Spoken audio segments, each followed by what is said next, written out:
प्यारे बच्चों अस्सलाम वालेकुम। आज की वीडियो में हम क्लास 3 एनवायरनमेंट साइंस पढ़ेंगे और जो टॉपिक है वो है फूड, यानी आज हम फूड के बारे में पढ़ेंगे।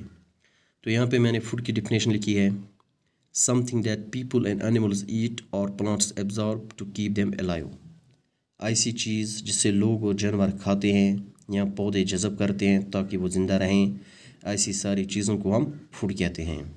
दूसरी डिफिनेशन फूड की, anything we eat is called food. जो कुछ भी हम खाते हैं उसे फूड कहते हैं। प्यारे बच्चों, हम अपनी फूड प्लांट्स और एनिमल्स से हासिल करते हैं, यानी जो फूड हम खाते हैं ये हम प्लांट्स और एनिमल्स से हासिल करते हैं। हमें फूड की ज़रूरत क्यों है, यानी जो हम फूड खाते हैं ये हम किस लिए खाते हैं, हम क्यों खाते हैं, हमें फूड की ज़रूरत क्यों है और हमें ग़िज़ा खाने की क्यों ज़रूरत है। प्यारे बच्चों, हमारा जो जिस्म है ये मुसलसल काम करता रहता है। कोई भी काम करने के लिए हमें एनर्जी की ज़रूरत होती है, यानी जो भी काम हम करते हैं, जैसे कि हम पढ़ते हैं, लिखते हैं, दौड़ते हैं, खेलते हैं या कोई फ़िज़िकल वर्क करते हैं, इन कामों में जो हमें एनर्जी की ज़रूरत होती है वो सारी एनर्जी हमें फूड से हासिल होती है।